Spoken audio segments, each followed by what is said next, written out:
कांग्रेस के नेता राहुल गांधी की वजह से पार्टी एक बार फिर बैकफुट पर नजर आ रही है।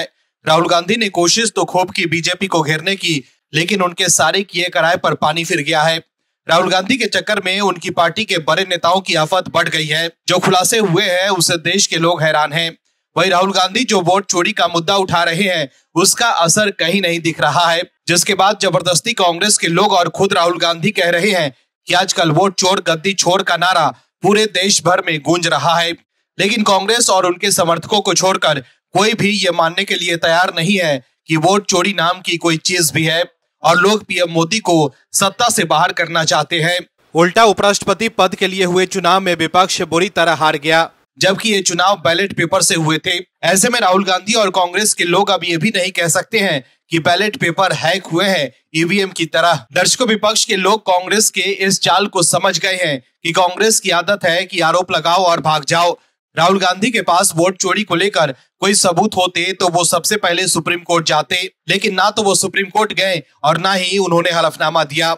राहुल गांधी सोच रहे थे कि अपने कथित खुलासे को एटम बम बोलकर वो देश को अपने झांसे में ले सकेंगे, लेकिन चुनाव आयोग ने जब हलफनामे का बम फोड़ा तो राहुल गांधी भाग खड़े हुए। अगर राहुल गांधी के पास सबूत होते तो चुनाव आयोग को हलफनामा देकर करारा जवाब देते, लेकिन हलफनामा न देने से साफ हो गया है कि इस आरोप में कोई दम नहीं है। वहीं अब राहुल गांधी के चक्कर में सोनिया गांधी के अलावा कांग्रेस के बड़े नेता भी घिरते जा रहे हैं। इसके साथ ही उनकी यात्रा भी फ्लॉप साबित हो रही है। कैसे, बताते हैं आपको इस रिपोर्ट में। दर्शकों, राहुल गांधी के वोट चोरी के खुलासे और यात्रा निकालने के बाद भी कांग्रेस को कोई फायदा नहीं हो रहा है, उल्टा नुकसान ही हो रहा है। कांग्रेस की आईटी सेल की प्रमुख सुप्रिया श्रीनेत ने एक्स पर राहुल गांधी का एक वीडियो शेयर किया है, जिसमें राहुल गांधी कह रहे हैं कि आजकल वोट चोरी गद्दी छोड़ का नारा पूरे देश में गूंज रहा है।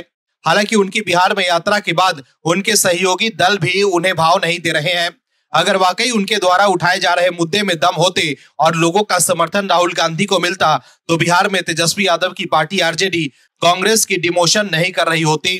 दरअसल बिहार विधानसभा चुनाव 2025 के नजदीक आते ही महागठबंधन खेमे में कांग्रेस का स्टैंड क्लियर होने लगा है। कांग्रेस 2020 के विधानसभा चुनाव में 70 सीटों पर लड़ी थी, लेकिन 2025 के विधानसभा चुनाव में शामिल साथी दलों के लिए कांग्रेस कुछ सीटों को छोड़ने पर सहमत भी हो गई है। खबर के मुताबिक कांग्रेस 50 से 55 सीटों पर चुनाव लड़ सकती है। मीडिया रिपोर्ट्स की माने तो कांग्रेस गठबंधन के अन्य दलों के लिए 10 से 15 सीटों का बलिदान दे सकती है। ऐसे में सवाल है कि अगर वाकई वोट चोरी के मुद्दे पर लोग कांग्रेस के साथ है और राहुल गांधी की बिहार यात्रा सफल रही तो कांग्रेस को आरजेडी पिछली बार जितनी सीटें क्यों नहीं दे रही है। मतलब आरजेडी को भी मालूम है कि लोग कांग्रेस के साथ नहीं है, इसलिए कांग्रेस की सीटें कम की जा रही है। वहीं दूसरी तरफ राहुल गांधी द्वारा वोट चोरी पर कथित खुलासे के बाद बीजेपी ने सोनिया गांधी को लेकर भी खुलासे किए थे। अब इस मामले को लेकर कोर्ट से बड़ी खबर आई है। दरअसल भारत की नागरिक बनने से पहले वोटर बनने के आरोपों को लेकर सोनिया गांधी के खिलाफ कार्रवाई की मांग वाली याचिका पर दिल्ली की एक अदालत ने अपना फैसला सुरक्षित रख लिया है। इस मामले में याचिकाकर्ता की ओर से दावा किया गया है कि कुछ जालसाजी की गई और सरकारी अधिकारियों को धोखा दिया गया। आरोप है कि कांग्रेस सांसद सोनिया गांधी का नाम भारत की नागरिक बनने से 3 साल पहले ही मतदाता सूची में दर्ज हो चुका था। चुनाव आयोग और बीजेपी के खिलाफ वोट चोरी का आरोप लगा रही कांग्रेस पर इसको लेकर बीजेपी हमलावर है।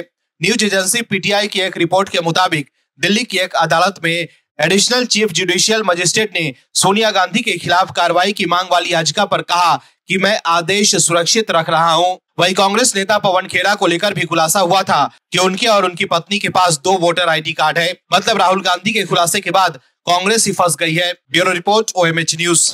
आप दर्शकों से विनम्र निवेदन है कि चैनल को सब्सक्राइब जरूर करें